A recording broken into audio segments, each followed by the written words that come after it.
안녕하세요. 생생법률쇼 진행을 맡은 김도희입니다. 법과 친해지는 제일 좋은 방법, 생생법률쇼. 오늘도 크고 작은 법률 문제로 어려움을 겪고 있는 여러분을 위한 법률 상담은 물론이고요. 세상을 들썩이게 하는 이슈들을 법적으로 풀어보는 시사 법률 토크까지 준비되어 있습니다. 법률과 관련해 궁금한 내용이 있으신 분들은 상담 전화 02557-8295번으로 연락을 주셔도 좋고요. 법률방송 홈페이지에 들어오신 후에 법률상담 게시판에 문의 남겨주시기 바랍니다. 그리고 화면 아래 하단에 보이는 이메일로도 상담 문의를 받고 있습니다. 각 분야 전문 변호사가 무료로 성심성의껏 상담해 드리니까요.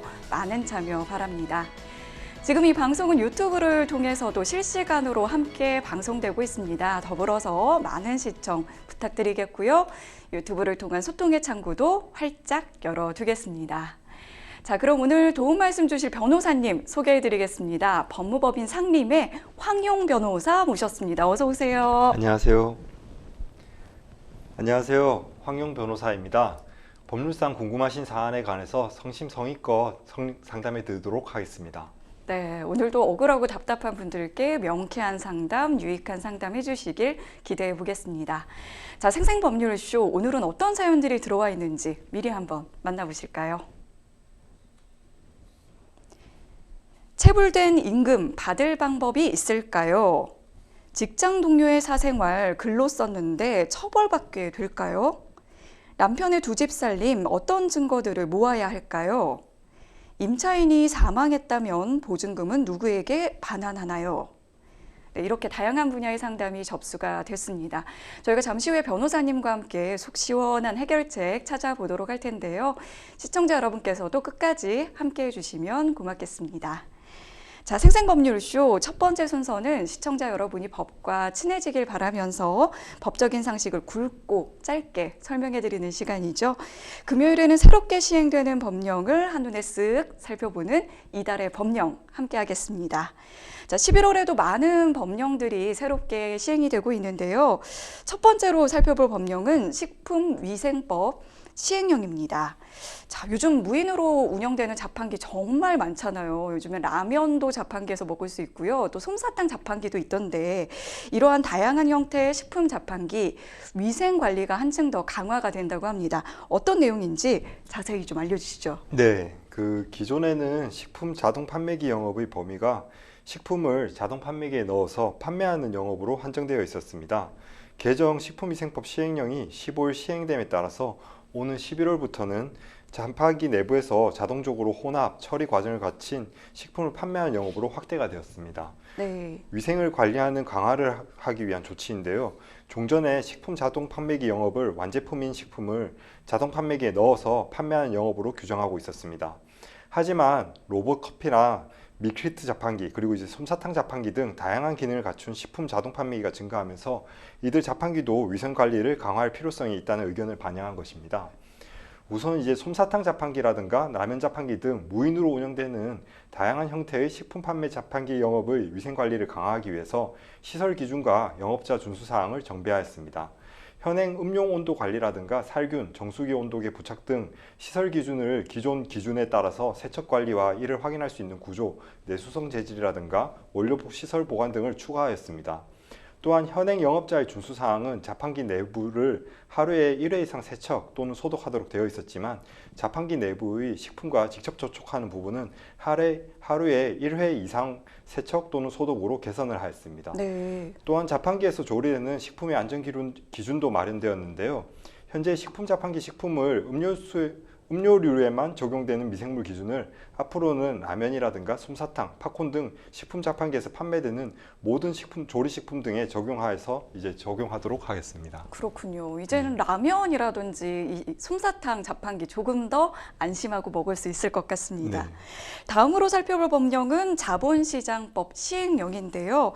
최근에 이제 고령화의 영향으로 이 가계재산을 종합적으로 관리하는 신탁의 역할이 중요해지고 있는데요. 사실 이 신탁이 활발하게 활용되고 있는 해외 국가들, 예를 들어서 미국이나 일본과는 조금 다르게 우리나라에서는 그동안에 이 사망보험금에 관해서는 이 신탁이 좀 불가능하다는 한계가 있었습니다. 그런데 이달부터는 우리나라도 사망보험금에 대한 신탁이 가능해진다고 들었는데요. 앞으로 어떤 변화가 있을지 좀 궁금해지는데 이 내용도 좀 알려주시죠. 네, 그 보험금 청구권 신탁이란 보험 계약자가 사망할 경우 발생하는 보험금 청구권을 신탁 회사에게 맡겨서 수익자에게 일정한 방식으로 지급하도록 하는 제도입니다. 네. 이를 통해서 보험금이 일시에 지급돼서 발생할 수 있는 재정 관리 어려움이나 분쟁을 예방하고 수익자의 필요와 상황에 맞게 분할 지급하거나 특정 용도로 활용할 수 있도록 하는 제도입니다. 이번 제도의 개선 배경에는 고령화 사회로의 진입과 함께 가계 재산의 종합적 관리 필요성이 증가한 현실이 있는데요. 미국, 일본 등 해외에서는 이미 보험금을 포함한 다양한 재산을 상속하거나 관리하는 데 신탁이 활발히 활용되고 있습니다. 그러나 국내에서는 보험금 청구권 신탁에 대해서 명확한 규정이 없어가지고 은행, 보험사, 증권 등 신탁업자들이 해당 서비스를 제공하지 못하고 있던 상황이었습니다. 그런데 자본시장과 금융투자업에 관한 법률 시행령 및 금융투자 규정이 개정안이 지난 12일 시행됨에 따라 신탁이 가능한 보험금 청구권 요건을 규정해서 보험금 청구권 신탁이 출시할 수 있는 법적 기반이 마련되었습니다. 이로써 재산관리 경험이라든가 능력이 부족한 미성년자나 장애인 등 유가족의 복지 향상에 기여를 할 수 있게 되었습니다. 그렇군요. 네, 예컨대 미성년자 자녀를 둔 부모가 사망보험금 청구권을 신탁을 하게 되면은 신탁업자는 자녀가 성인이 될 때까지 보험금을 안전하게 관리할 수가 있고 필요한 시기에 분할 지급해서 자녀의 생활 안정과 교육에 도움을 줄 수 있도록 정비를 하였습니다. 또한 상속재산권을 보다 안전하고 체계적으로 관리할 수 있게 되었습니다. 보험금을 신탁함으로써 채권자들을 강제집행으로부터 보호할 수가 있으며 상속 절차를 간소화해서 효율적인 관리가 가능해졌습니다. 뉴스와 주변에서 자주 접하는 보험금을 둘러싼 가족 간의 분쟁도 예방할 수 있게 되었습니다. 그렇군요. 네, 사전에 신탁 계약을 통해서 수익자와 지급 방식을 명확하게 정해두면은 사후에 발생할 수 있는 가능성으로 인한 갈등을 줄일 수가 있게 되었습니다. 보험사 입장에서도 이번 제도의 도입을 긍정적으로 바라보고 있습니다. 신탁 수수료 등을 통해서 부가적인 수익 창출이 가능하며 종합자산관리 역량을 강화해서 경쟁력을 확보할 수 있도록 되었습니다. 금융감독원에 따르면 올해 6월 말 기준으로 22개 생명보험사의 사망보험금은 누적 잔액이 무려 883조 원에 달한다고 밝혔습니다. 고액자산가나 상속계획이 있는 고객을 대상으로 마케팅 전략을 수립해서 새로운 시장을 개척할 수 있는 방안이 마련된 셈입니다. 다만 보험 청구권 신탁은 일정한 요건을 충족하는 경우에만 가능합니다. 네. 보장 대상을 3천만 원 이상의 일반 사망 보장에 한정되어 있습니다. 또한 재해라든가 질병, 사망 등 특약사항에 따른 보험금 청구권은 신탁이 불가능하게 되었습니다. 아울러 보험계약 대출이 없어야 되고 보험계약자와 피보험자, 위탁자가 동일인이어야 하며 수익자는 직계 좀비속과 배우자로 제한이 되어 있습니다. 보장 대상이 3천만 원 이상의 일반 사망 보장에 한정된다 이런 내용들이 있는데 이 보험금 청구권 신탁 시청자 여러분께서도 어떠한 요건을 좀 충족하면 되는지 잘 알아보시면 도움이 되실 것 같습니다. 자, 이제 마지막으로 살펴볼 법령은 고압가스 안전관리법 시행 규칙인데요. 최근에는 세계 각국이 이 기후 위기에 대처하기 위해서 수소 경제 선도에 또 속도를 내고 있다고 합니다. 우리나라도 2040년까지 수소차는 620만 대를 보급하고요. 또 수소 충전소는 1,200곳에 설치하기로 하는 수소 산업 활성화 계획을 발표했다고 하는데요. 특히 수소 충전소의 압력 용기는 일반적인 고압가스 시설과 달라서 매우 엄격한 안전 관리가 필요하다고 하는데요. 변호사님, 안전 관리 기준이 이전보다 강화가 된다고요? 네, 맞습니다. 강화되었습니다. 그 용기에 충전된 가연성 가스 및 독성 가스를 사용한 후에는 가스 공급자 또는 전문기관을 통해서 처리하도록 하는 등 고압가스 저장 시 안전 유지 기준이 더욱 강화되었습니다. 산업통상자원부는 이 같은 내용을 골자로 하는 고압가스 안전관리법 시행규칙 일부 개정령을 14일 날 공포를 하였습니다. 또한 독성가스 용기 운반 차량 운전자가 2시간 이상 운행을 하는 경우 충분한 휴식을 취하도록 운행 기준도 개선을 하였습니다. 그렇군요. 네, 그동안 장가스 처리 주체에 대해서 논란도 해소할 수 있을 것으로 기대가 되고 있습니다. LPG를 사용한 용기를 고물상 등에서 처리를 할 수가 없으며 각종 독성가스의 경우에는 가스 공급업체라든가 전문 검사 기관을 통해서만 처리를 할 수 있습니다. 이번 고법 시행규칙 일부 개정령에는 모빌리티용 수소 충전 시설에 대한 고법 시행규칙도 일부 개정되었습니다. 수소 사업을 활성화하기 위해서 수소 자동차 충전소를 수소 연료 충전 시설로 그 명칭을 변경하였고, 수소 연료 충전 시설에서 충전 가능한 대상을 수소 연료로 사용하는 차량, 선박 등 다양한 이동 수단으로 확대를 하였습니다. 또한 방호벽을 설치하거나 폭발 등 재해를 방지하기 위한 추가 안전장치 설치 등 적절한 조치를 하는 경우에는 수소 연료 충전 시설과 도로 보호 시설 및 사업소의 경계와도 거리 기준도 완화를 하게 되었습니다. 이 밖에 수소를 사용하는 이동수단의 복합재료 용기의 최고 충전 압력 기준을 상향하는 등 현행 제도의 운영상 나타난 일부 미비점을 개선 보완하였습니다. 이 규칙은 공포한 날로부터 시행하도록 되어 있습니다. 다만 이 규칙이 시행 전에 종전의 규정에 따라서 기술 검토를 신청해서 이 규칙 시행 당시 기술 검토가 진행 중이거나 한국가스안전공사의 기술 검토를 받을 수 있는 수소 연료 충전 시설의 시설 기준에 대해서는 개정 규정에도 불구하고 종전 기준을 따르도록 하는 단서를 두었습니다. 아, 그렇군요. 네. 사실 안전에는 좀 과한 것들은 없는 것 같습니다. 미리 사전에 철저하게 대비를 하고 또 예방하고 이렇게 엄격하게 관리 기준을 두는 것이 보다 더 중요하지 않을까 싶은데 바람직한 방향으로 강화가 되고 있는 것 같습니다. 지금까지 새롭게 시행되는 법률을 살펴보는 이달의 법령 함께 하셨습니다. 여러분은 지금 생생법률쇼를 시청하고 계십니다.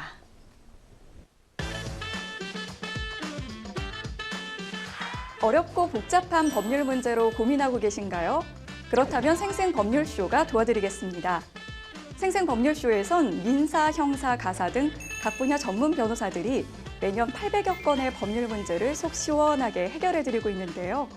그럼 무료로 법률 상담을 받을 수 있는 3가지 방법, 지금부터 소개합니다.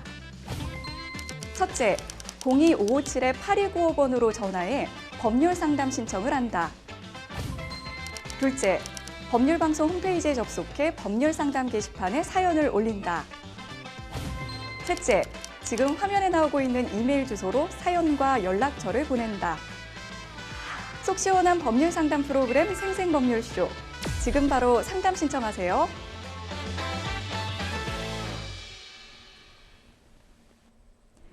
지금부터는 생생법률쇼가 자랑하는 성심성의 무료 법률 상담 시작해 보겠습니다. 전화가 지금 연결이 돼 있는데요. 전화 연결 받아보도록 하겠습니다. 안녕하세요. 네, 여보세요? 네, 어떤 점이 궁금해서 연락 주셨을까요? 제가 원래 어떤 축구 구단에서 코치로 일을 했는데요. 아, 네. 1년 전부터 임금을 전혀 받지 못했고, 2달 전에 감독님한테 계약 해지하겠다 이런 통보를 받았어요. 아, 네네. 네. 그런데 이제 저희 구단이 조금 사정이 어려웠었는데, 네. 보니까 작년 연말부터 감독님이 그 구단을 어떻게든 해보려고 우리 선수 아이들 부모님 만나서 네. 막 후원해달라고 이렇게 요구하고, 후원해주는 조건으로 애들을 상위리그에 보내주겠다고 하거나 경기 출전해주겠다, 하게 해주겠다 이러면서 한 몇 억 정도 거액 돈을 모은 걸로 알고 있거든요. 아, 네네. 네. 근데 사실 이게 후원이면은 이제 구단 계좌로 받아야 되는데, 이 감독님이 사적인 통장? 본인 명의는 아니고 지인 명의로 알고 있는데, 네. 거기로 후원 금액을 받았고, 나중에 알고 보니까 그 후원금으로 막 유흥업소 가고, 개인적으로 사용하고, 막 이러신 거예요. 그래서 네. 저희 스태프 몇 명이 감독님 그러시면 안 될 것 같다. 이렇게 말을 했는데, 그 뒤로 조금 이제 눈밖에 났고, 그래서 올해, 9월쯤에 좀 일방적으로 계약 해지 통보를 받은 거로 지금 추측을 하고 있는데요. 아, 네네. 네. 지금 감독님 아내분이 축구팀 대표로 있는데 말을 맞춰서 막 선수랑 선수 부모님들한테 우리 코칭 스태프 몇 명이 좀 나쁜 행동을 해가지고 탈퇴를 시켰다. 자기가 새로운 코치를 섭외 중이다. 이런 문자까지 돌린 걸 알게 됐어요. 아, 네. 네, 그래서 여러모로 좀 억울해가지고 노동청에 가서 신고를 했는데 사실 계약서를 쓰지 못하고 일을 했었거든요. 아, 그러셨어요. 네, 네. 계약서 쓰는 거를 좀 차일피일 미루셔가지고 일단 일부터 했었는데 노동청에서는 이제 계약이 제대로 된 게 아니어서 이게 근로기준법 적용이 어렵다 이렇게 말을 하더라고요. 네. 근데 저는 이제 임금을 못 받은 게 벌써 1년 됐고 네. 그러다 보니 경제적으로도 어려워서 변호사를 선임할 수도 없고요.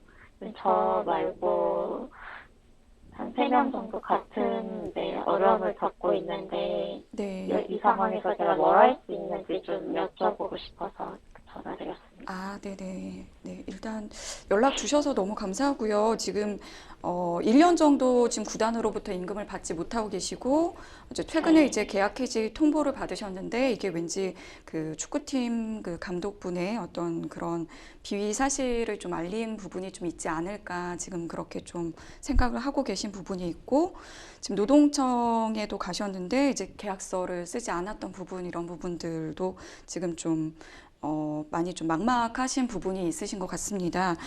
지금 일단은 이 사연 잘 들어봤고요. 옆에 이제 황용 변호사님이 나와 계시거든요. 저희가 또 이야기 나누면서 상담 받아보도록 하겠습니다.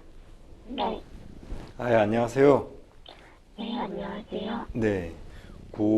이제 좀 사안이 좀 많이 안타까운 사안이신 것 같은데, 네네. 저 혹시 이제 근무를 처음에 시작하실 때는 정규직으로 계약을 시작하신 건가요? 아니면 뭐 계약직으로 이제 근무를 시작하신 걸까요?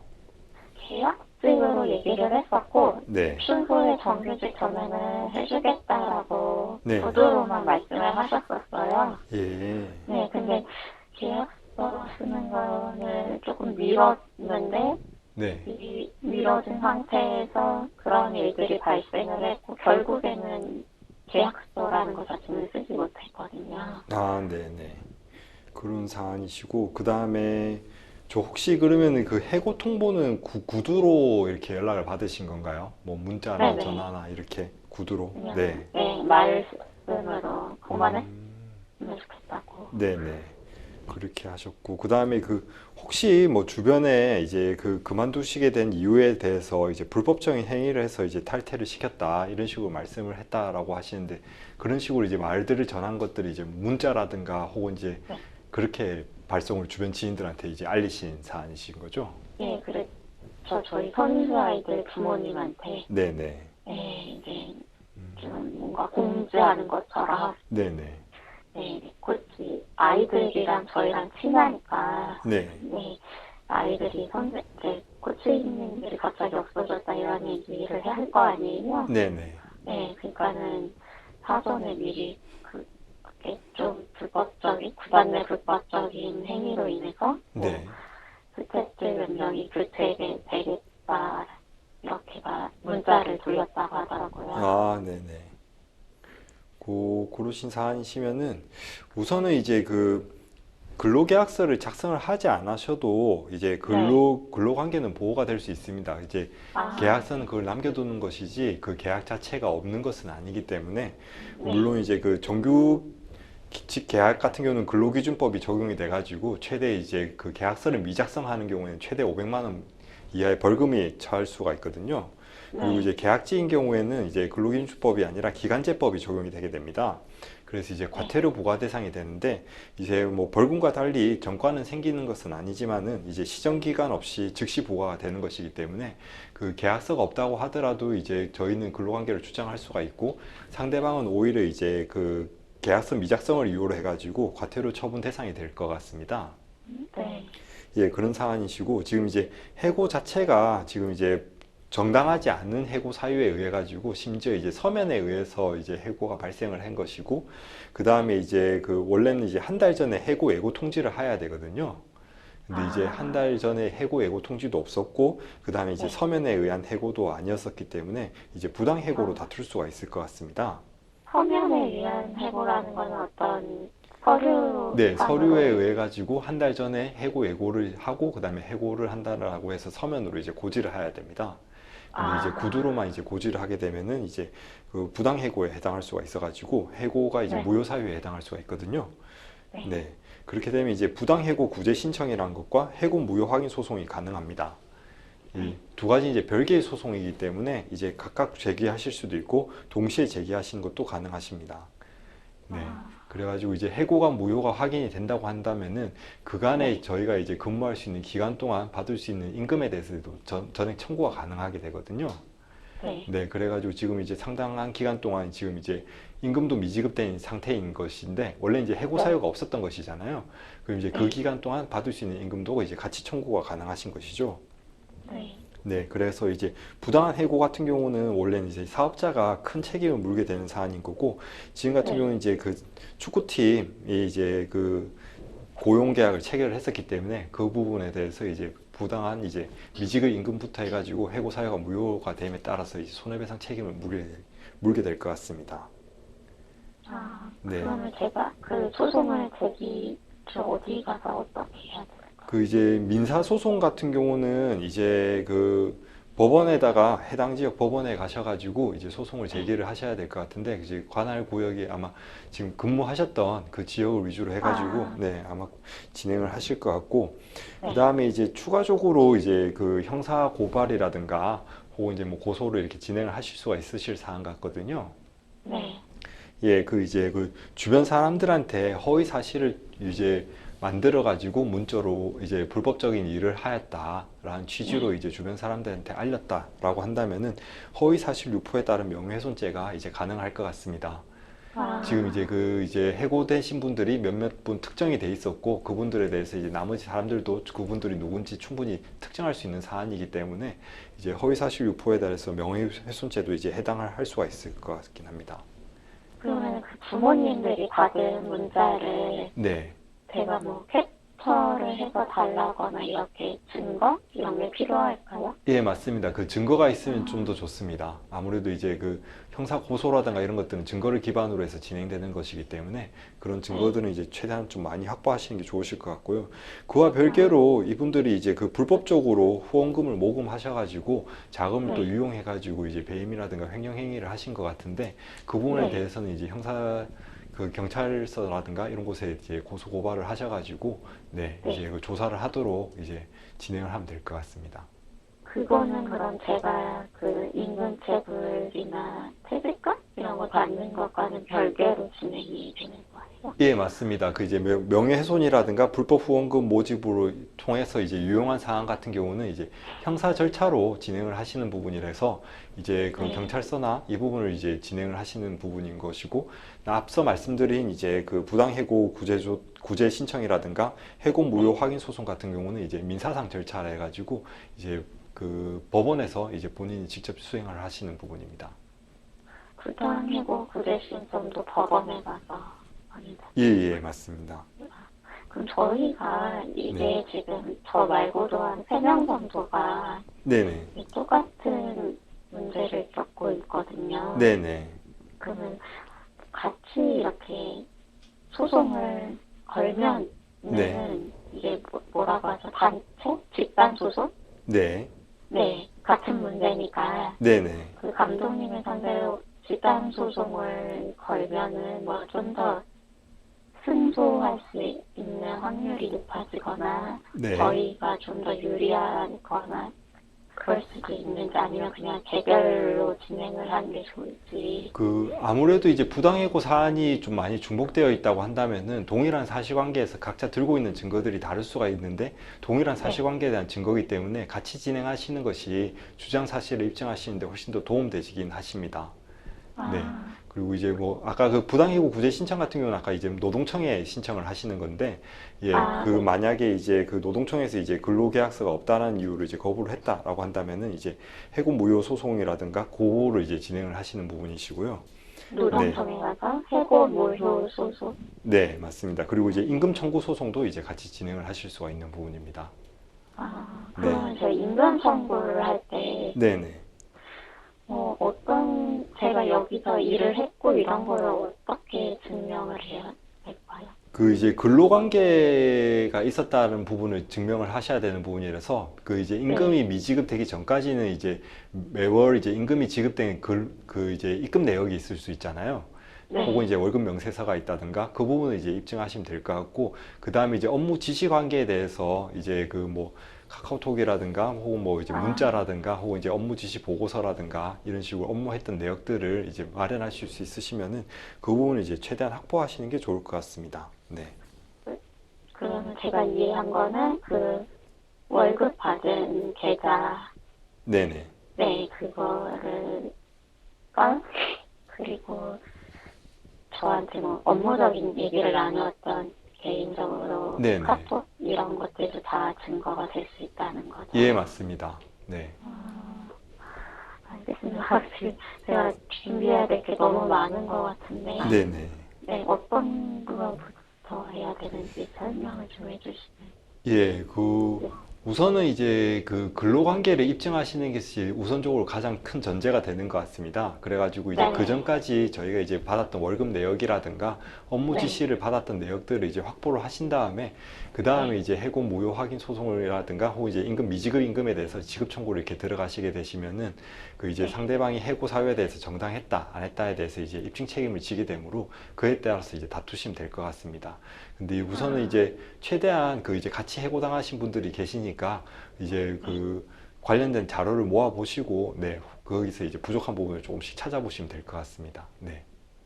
그러면은 이 감독님이 네. 그 후원금을 받아서 개인적으로 사용을 했다, 이런 거는 경찰서에 가서 이렇게 신고를 하면 되나요? 예, 맞습니다. 이제 뭐 그거는 이제 어떻게 보면 공익 목적 신고가 될 수 있는 부분이라 가지고, 예, 이제 네. 일단은 본인이 이제 받을 수 있는 그 손해 보전도 이제 중요하신 것 같아 가지고 그 부분도 먼저 하시고, 그다음에 이제 감독님이 이제 그 유용했다는 증거 같은 경우에서는 이제 그러한 증거들을 잘 수집하셔 가지고 경찰에 전달하셔 가지고 이 부분에 대해서 같이 수사를 이제 요청을 하면 될 것 같습니다. 그거를 신고할 때도 증거가 있어야 되는 거죠. 예, 그 이제 혹시라도 뭐 상대방이 혐의가 없다라고 주장을 한다든가 혹은 이제 뭐 네. 증거가 이제 없다라고 할 수 있기 때문에 뭐 최대한 이제 증거가 확보가 될 수가 있으면은 그 부분이 저희 이제 부당해고와도 이제 그 부당해고를 하게 된 경위와도 이제 연결되는 부분이라서 관련된 증거를 이제 같이 제출하면 훨씬 더 수사에도 도움이 될 것 같습니다. 그거 신고를 제가 사실 고민을 했거든요. 네네. 이게 사실 굳이 나한테는 개인적으로 좀 뭐랄까 저한테 도움되는 것 같진 않아서 신고를 한다고 해도. 네네. 근데 이제 변호사님 말씀을 들어보니까 신고를 해서 아무튼 수사 이런 게 이어지면 네. 제가 그런 해고 무효 소송 이런 걸 해도 저한테 좀 유리하게 네, 작용을 맞습니다. 할 수 있을까요? 네, 아무래도 이제 부당해고를 하게 된 경위에 대한 설명이 좀 더 이제 입증이 훨씬 더 수월하게 진행될 수가 있는 부분이라 가지고, 네. 네. 알겠습니다. 네. 네. 좀 여러 가지 내용들을 좀 이렇게 세세하게 좀 살펴주셔가지고 내용이 좀 많다고 느끼실 수도 있는데, 오늘 이제 그 상담 내용은 저희가 이제 유튜브 법률방송 채널에도 올라가거든요. 그래서 다시 보기로 한번 다시 보면서 또 차근차근 이렇게 진행하시면은 또 되지 않을까 싶습니다. 오늘 상담 여기까지 진행을 하도록 하겠습니다. 전화 주셔서 고맙습니다. 네, 고맙습니다. 변호사님이 이제 크게 이제 그 부당 해고 구제 신청 이야기, 뭐 해고 사유가 좀 부적절했던 부분, 해고 방법이 또 부적절했던 부분, 이런 부분 짚어주셨고, 네. 또 미지급 임금에 대해서 손해배상 청구할 수 있는 부분, 이 부분을 좀 크게 한번 봐주셨고, 또 그와 별도로 지금 이제 약간 그 대표가 이 코치들에 대해서 좀 안 좋은 얘기들을 학부모들에게 좀 네. 허위 사실을 유포했던 부분이라든지, 또 이 감독의 어떤 그 후원금을 좀 사적으로 유용했던 부분, 이런 형사 사건 얘기까지 좀 두루두루 해주셨던 것 같습니다. 상담자님께서 이것만큼은 좀 잊지 마셨으면 좋겠다 하는 부분이 있으면 어떤 부분일까요? 네, 아무래도 이제 증거를 잘 수집하셔가지고 이제 대응을 하시는 게 좀 필요하실 것 같고, 지금 이제 뭐 허위 사실에 대한 명예훼손죄로 고소를 할 수도 있지만 이 사실이 이제 사실로 밝혀진다고 한다면은 더하여서 이제 불법행위에 의한 손해배상 청구도 또 추가로 하실 수도 있는 부분이시거든요. 네. 근데 이제 이 해고 무용 소송 같은 경우는 이제 사용자 보통 재판적이라고 해가지고 내가 고용됐던 곳에다가 이제 제소를 해야 되고, 그다음에 임금 청구 소송 같은 경우는 또 사용자 또는 이제 노동자의 보통 재판적을 이제 관할로 잡힙니다. 아, 네, 그래가지고 일반인들이 이제 소송을 제기할 때는 좀 복잡한 부분들이 있을 수가 있어서 관할을 조금 따져봐야 하는 네. 부분이 있네요. 네, 그래서 이제 그 아무래도 좀 도움을 받으셔가지고 하나씩 좀 차근히 준비를 하시는 게 좋을 것 같습니다. 좀 부당한 대우가 좀 많았던 사안 같아가지고. 네, 잘 그러네요. 준비를 그리고 이제 필요할 것 다른 분들도 한 3분 정도 있다고 하니까 네. 같이 좀 자료를 공유하거나 좀 합심하셔서 또 대응하시면 원하시는 좀 결과 얻지 않을까 이렇게 응원하는 마음으로 저도 듣게 됐습니다. 자, 여러분은 지금 생생법률쇼와 함께하고 계십니다.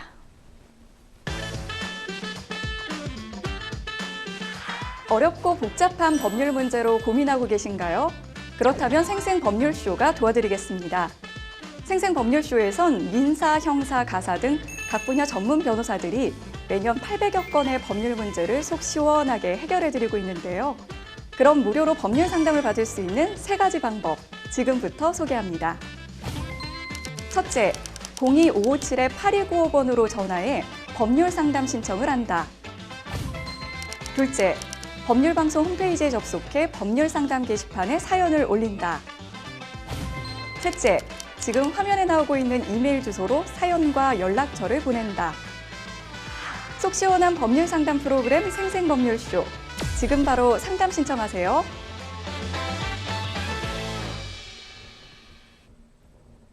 자, 이번에는 법률방송 이메일을 통해 들어온 여러분의 고민을 해결해 드리도록 하겠습니다. 어떤 사연인지 함께 만나보시죠. 얼마 전 회사 동료가 이혼했다는 소문을 듣게 됐습니다. 바람을 피워 상간녀의 남편으로부터 소송을 당했고, 이를 알게 된 아내로부터 이혼을 당한 뒤 위자료와 양육비를 지급해야 한다는 꽤 구체적인 내용이었습니다. 사내에서도 워낙 훈훈한 외모에 서글서글한 성격으로 인기가 많았던 사람이었던지라 뒷말은 삽시간에 퍼져나갔고, 저도 이 내용을 익명화해 사내 전용 커뮤니티에 올렸습니다. 다만 뒤늦게 섣부른 행동이라는 자책이 들어 게시글을 지우긴 했어요. 그럼에도 이미 캡처본이 떠돌아다니며 온라인까지 퍼져나가고 있는 상황인데요. 게시글에 당사자의 실명을 거론하진 않았지만 혹시라도 작성자가 저라는 사실이 밝혀지면 모욕죄가 성립될까요? 사실 적시에 의한 명예훼손죄도 있다는데 이 또한 해당할 수 있나요? 더 큰 문제는 당사자가 해당 게시글을 접한 뒤 팀 회의 시간에 공식적으로 문제 제기를 했다는 겁니다. 자신의 사생활에 대해 그 정도 내밀한 소문을 퍼뜨릴 수 있는 사람은 평소 본인을 잘 알고 있는 우리 팀 내부인일 수밖에 없다면서요. 팀원은 저를 포함해 10여 명 남짓이라 대충 의심 가는 사람 몇 명을 특정하고 있는 것 같았습니다. 직접 사과하지 않으면 경찰에 신고한 뒤 작성자 IP를 추적해 찾아내겠다고 하는데요. 상황이 너무 커지는 바람에 자진해서 작성자가 저라는 사실을 밝히는 게 두려운데 이미 게시글을 지웠는데도 작성자가 발각될 수도 있나요? 만약 경찰 수사를 통해 발각된다면 이후 어떤 절차가 진행되는 건가요? 비슷한 사례를 찾아보니 초범이거나 참작할 만한 사유가 있는 경우 검찰 단계에서 기소 유예 결정이 내려질 수도 있다고 하는데요. 모욕죄나 사실적시에 의한 명예훼손 혐의도 기소 유예의 대상이 되나요?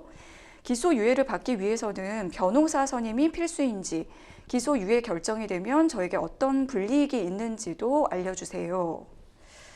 네, 지금 굉장히 이제 좀 걱정이 많으실 수밖에 없는 상황인데, 사연처럼 이제 사내 게시판이나 이 메신저에 다른 사람의 사생활에 대한 험담을 좀 올려서 이제 문제가 되는 경우가 종종 있는 것 같습니다. 지금 게시한 글에는 당사자 실명을 쓰지는 않았다고는 했는데, 이런 경우 이제 모욕죄나 사실적시에 의한 명예훼손죄 성립될 수 있는 건가요, 변호사님? 네, 그 이제 사안처럼 사내 게시판이나 메신저에 다른 사람이 사생활에 대해서 험담을 하는 경우 기본적으로 이제 공연성 요건은 충족이 될 수가 있습니다. 네. 그리고 이제 이때 게시판에 당사자 실명을 쓰지 않았다고 하더라도 충분히 이제 특정될 수가 있다고 판단되는 상황이라고 한다면은 사실적 시에 의한 사회적 평가가 저하되고 있다라고 판단을 할 수가 있고, 네. 그러면 이제 정보통신망법상 사실적 시에 의한 명예훼손죄가 성립할 수가 있습니다. 또한 이제 사회적 평가를 저할 만한 추상적 판단이라든가 경멸적 감정이 표현되었다고 본다면은 모욕죄 또한 성립될 수가 있습니다. 그렇군요. 그럼 명예훼손 같은 경우에는 이게 그 내용만으로 좀 충분히 특정이 될 수 있는지 이 부분이 좀 중요할 것 같은데 통상 이런 경우에 이제 만약에 지금 피해자분이 이제 경찰 고소를 지금 고민하고 계신 것 같아서 경찰 고소를 진행하게 되면 이제 어떤 절차가 이후에 이제 좀 진행이 되는 건가요? 네, 그 이제 피해자가 경찰 고소를 진행하게 되면은 경찰은 이제 게시글이 있었던 해당 날짜에 대한 서버 IP 주소에 대해서 압수수색 영장을 검찰에 청구할 수가 있습니다. 네. 법원으로부터 이제 영장을 발부받은 이후에 영장을 기초로 해당 서버 관리 업체에 IP 주소를 받은 후에 계정 로그인 정보 등을 이제 다양한 증거에 기반해서 글을 쓴 게시한 사람을 특정한 후 혐의 확인 사실을 이제 확인을 진행하게 됩니다. 그렇군요. 그러면은 지금 걱정을 하시는 게 이제 이미 게시글이 삭제가 됐다고 하는데 이 IP 추적해서 찾아낼 수 있는지 이 부분 좀 궁금해 하시거든요. 발각될 가능성 있나요? 예, 있습니다. 이제 게시글을 삭제하였다고 하더라도 사내 인트라넷 서버 환경에 따라서 어떠한 방식으로든 기록이 남아 있을 수가 있습니다. 또한 이제 온라인에 캡처본이 떠돌아다니고 있는 상황이라고 한다면은 해당 캡처본에 글을 올린 날짜라든가 일시, 닉네임 등이 표시되어 있을 수 있어서 IP 주소에 의해서 발각될 가능성이 있습니다. 그렇군요. 지금 이제 굉장히 좀 불안해하고 계신데 그래도 좀 초범이니까 기소유예를 좀 받을 수 있지 않을까 이런 기대를 좀 갖고 계신 것 같거든요. 일단 이제 기소유예가 무엇인지 그리고 이 모욕죄라든지 뭐 사실적시 명예훼손도 기소유예 대상이 되는지 궁금합니다. 네, 그 이제 기소유예는 이제 기소가 유예되었다라는 취지인데 범죄 경력 자료에는 기록이 남지 않아서 전과는 없는 것으로 처리가 됩니다. 네. 그러나 이제 수사 경력 자료에는 기록이 남아 있게 됩니다. 모욕죄나 명예훼손의 경우에는 기소유예의 대상은 되나 검찰 통계상 기소유예 비율은 별로 높지가 않습니다. 다만 이제 정통망법상 명예훼손죄는 반의사 불벌죄이고 모욕죄는 친고죄이기 때문에 피해자가 용서를 구해가지고 이제 처벌 불원을 받게 된다면 이제 가능할 것 같습니다. 그렇군요. 기소유예 결정이 나는 경우에 어떤 불이익을 받는지도 좀 여쭤보셨거든요. 네. 어떻게 되나요? 그 기소유예가 결정되게 되면은 범죄 경력 자료에는 기록이 남지 않습니다. 흔히 말하는 이제 빨간 줄, 전과는 남지 않는 것인데요. 그렇지만 이제 불이익은 수사 경력 자료에는 기록이 남아서 향후에 다른 혐의로 경찰 조사를 받게 되면은 이러한 사안이 참작될 수가 있습니다. 그렇군요.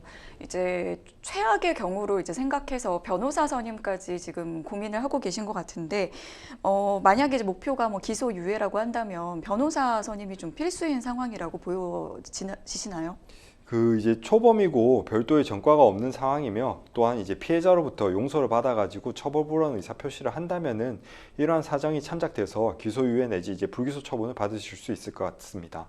이제 뭐 혼자서도 충분히 진행하실 수 있는 부분이지만은 뭐 도움이 좀 필요하시다고 하신다면은 법적 도움을 받는 것도 좋을 것 같습니다. 네, 상담자분께 마지막으로 조언 한 말씀 부탁드리겠습니다. 예, 지금 당장은 이제 좀 밝히기가 좀 두려우신 사안이실 수가 있는데 수사가 진행되던가 이렇게 하게 되면 또 더 큰 문제가 발생할 수도 있기 때문에 오히려 지금 단계에서 진심어린 사과를 하는 것도 한 방법이 될 수 있을 것 같습니다. 네, 저도 좀 비슷한 생각이 좀 들었는데 법적인 내용도 좀 두렵긴 하시겠지만 일단 피해자분에게 좀 진심 어린 좀 사과를 좀 해보시는 게 좀 중요하지 않을까 싶긴 합니다. 자, 계속해서 저희는 법률 방송 이메일을 통해 들어온 다음 사연 만나보도록 하겠습니다. 결혼 18년 차입니다. 결혼 이후 저는 성실히 가정주부로만 살아왔어요. 시아버님이 몹시 가부장적인데 그런 점을 닮았는지 남편 역시 권위적입니다. 그 모습에 질려 결혼 생활 중 여러 번 이혼하고 싶었지만 아이들이 있기에 참았습니다. 한두 번 이혼 얘기를 꺼낼 때마다 남편은 본인 사전엔 이혼이란 없다며 완강히 거부했고요. 그런데 얼마 전 우연히 남편이 두 집 살림을 하고 있다는 걸 알았습니다. 밤낚시 약속이 유난히 잦아서 의심하던 차였는데 다른 여자와 오피스텔에 살고 있더군요. 벌써 3년째에다가 그것도 집 근처에서 말입니다. 정말 등잔 밑이 어두웠네요. 화가 머리끝까지 치밀었는데 이 남자 성격상 꼬치꼬치 캐물으면 발뺌할 게 뻔해서 일단 모르는 척하고 있습니다. 친구 중에 남편의 외도로 이혼한 친구가 있는데 우선 증거를 수집해야 한다고 하더라고요. 그런데 법적으로 효력에 있는 증거를 어떻게 모아야 할지 모르겠습니다. 몰래 녹음하거나 촬영하는 건 불법이라고 알고 있는데요. 남편 차에 몰래 위치 추적기를 달아놔도 될까요? 또 남편 카드 사용 내역 등을 확인하면 증거가 있을 것 같은데 아내가 신청한다고 본인 모르게 내역서를 발급해 주진 않겠죠. 소송 전까지 남편 몰래 증거를 차곡차곡 모으려는데 어떤 증거들이 필요할까요? 그리고 현재 두 아이가 호주에서 유학 중인데요. 대학까지 호주에서 다니려고 계획 중입니다. 이혼할 경우 양육비를 성인 전까지만 지급해도 되는 걸로 알고 있는데 그렇다면 아이들의 대학 등록금, 생활비 등은 전부 제가 충당해야 하는 걸까요? 야, 참 이혼 사건들은 정말 드라마보다 더 드라마 같은 사연들이 너무 많은 것 같은데 정말 좀 이 두 집 살림을 한다는 걸 아셔가지고 지금 마음이 좀 힘드실 것 같습니다. 그런데 지금 일단은 이혼을 하게 되더라도 증거를 잘 모아야겠다 이런 생각을 하고 계시는데 증거가 좀 얼마나 중요한지 좀 알려주시죠. 네, 그 이제 민사소송상 이제 대원칙인 증거재판주의에 의해서 모든 재판이 증거로 이제 상당히 많이 좌우가 됩니다. 한편 이제 배우자의 불륜, 외도는 이제 은밀하게 이루어지는 경우가 많아서 그 증거를 확보하기가 쉽지가 않은데 그래서 배우자가 불륜을 하였음이 명백한데도 증거를 수집하지 못해서 불륜이 또 인정되지 않는 경우들도 종종 있습니다. 아, 그렇군요. 지금 이제 그 증거들이 좀 불법이면 이게 또 증거로서 효력이 없지 않을까 이걸 제일 걱정하고 계시거든요. 몰래 녹음하거나 촬영하는 것 불법으로 알고 있다고 말씀을 해주셨는데 어떤가요? 네, 맞습니다. 이제 몰래 녹음하는 감청의 경우에는 통신비밀법 이제 제3조 1항에 의해서 위법하게 되고 이로 인해서 수집한 증거는 인정되지 않을 여지가 있습니다. 또한 이제 타인을 촬영하는 행위 자체는 불법이 아니지만은 만약에 성행위 사진이라든가 동영상 등을 몰래 이제 촬영을 하게 되면은 이는 성폭력 특례법 14조 위반이 또 해당할 수가 있습니다. 드라마 같은 데서 보면은 네. 그 흥신소나 아니면 예, 예. 탐정분들한테 가가지고 내 남편 뒤를 좀 밟아달라 뭐 이런 걸 부탁하기도 네, 하잖아요. 맞습니다. 그렇게 좀 수집한 증거들도 좀 문제가 생길 수 있을까요? 예, 문제가 좀 많이 생기고 있습니다. 통상 이제 그래요? 흥신소나 탐정을 통해서 증거를 수집하는 경우에는 위법한 증거가 많습니다. 예를 들어서 미행을 시키는 경우에는 신용정보 이용 및 보호에 관한 법률 16조에 따라서 사생활에 관한 정보 불법 수집 조사로 인정되어서 이제 위법하게 됩니다. 지금 뭐 할 수 있는 게 많지 않은 것 같은데 일단 남편이 그러면 이용하는 차량에 몰래 뭐 위치 추적기를 달아놓는 건 어떤지 예, 이것도 여쭤보셨거든요. 네, 그것도 이제 불법에 해당합니다. 이제 남편 그래요? 차량에 위치 추적기를 달아서 이동 경로를 파악하는 경우 위치정보보호법 이용 등에 관한 법률 40조에 의해서 개인 위치정보 불법 수집에 해당해서 형사처벌에도 해당할 수가 있습니다. 변호사님, 그러면 합법적으로 외도 증거들은 어떻게 모을 수 있을까요?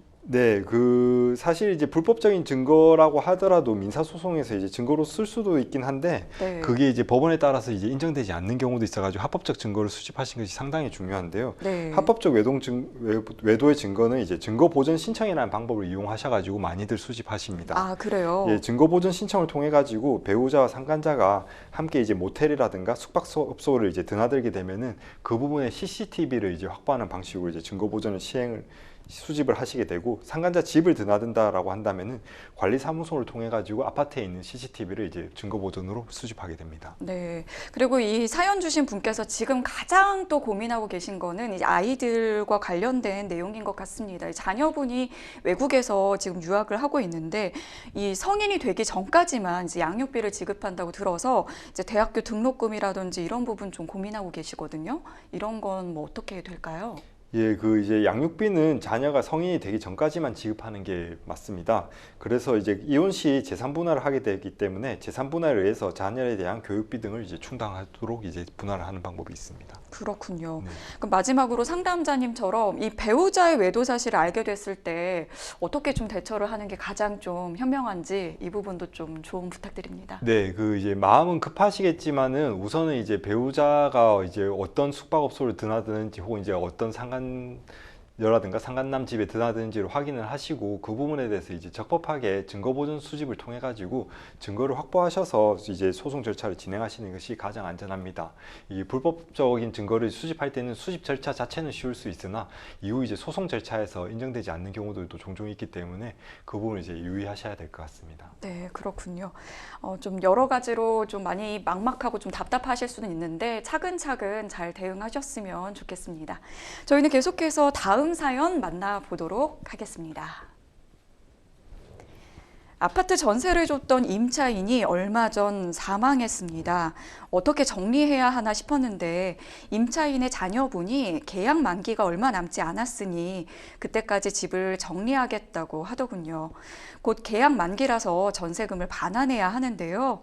임차인이 사망한 경우 상속인에게 반환하는 걸로 알고 있습니다. 그런데 임차인의 배우자인 남편은 이미 오래전 돌아가셨고요. 자녀는 5명이 있습니다. 그리고 그중에서 1명은 몇 년 전에 교통사고로 돌아가셨다고 해요. 이런 경우 자녀 4명에게 전세금을 반환해도 될까요? 저와 계속 연락하던 자녀분은 형제 4명이서 상속재산 분할에 합의를 했다며 합의서를 보내는데요. 아무래도 찜찜해서요.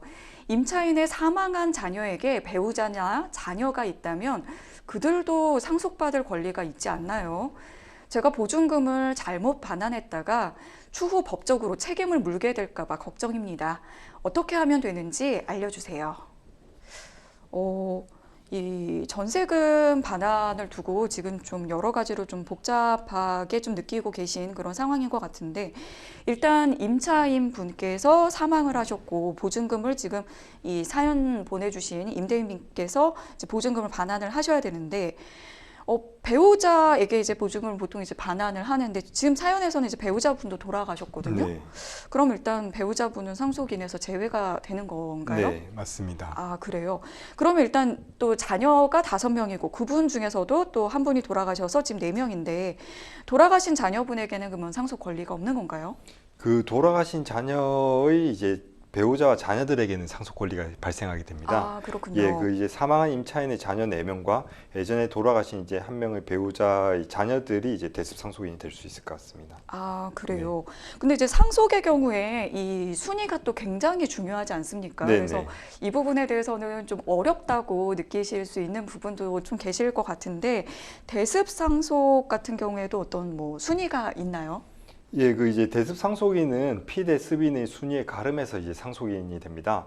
사안에서는 이제 이미 사망한 직계 비속이 이제 피대습인이고 피대습인이 상속 개시 전에 사망하였으므로 해당 직계 비속의 배우자와 자녀는 그 직계 비속이 살아 있었던 경우와 동일한 순위로 이제 상속받게 됩니다. 아, 그래요. 네.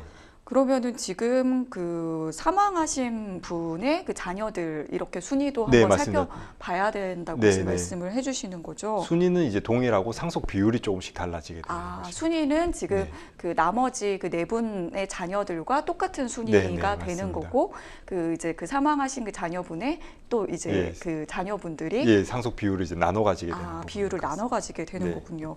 그러면은 지금 임대인분께서는 이러한 내용들을 다 내가 어떻게 이걸 확인을 하고 해줘야 되나, 지금 이제 그 한 분 연락을 계속 주고받는 한 분이 계신 것 같아요. 네, 그래서 네. 그분께서는 우리끼리는 상속 재산 분할 합의를 했다, 합의서를 네. 보내면서 이제 이렇게 해주면 된다라고 했는데 지금 굉장히 좀 찜찜해하고 계시거든요. 예, 맞습니다.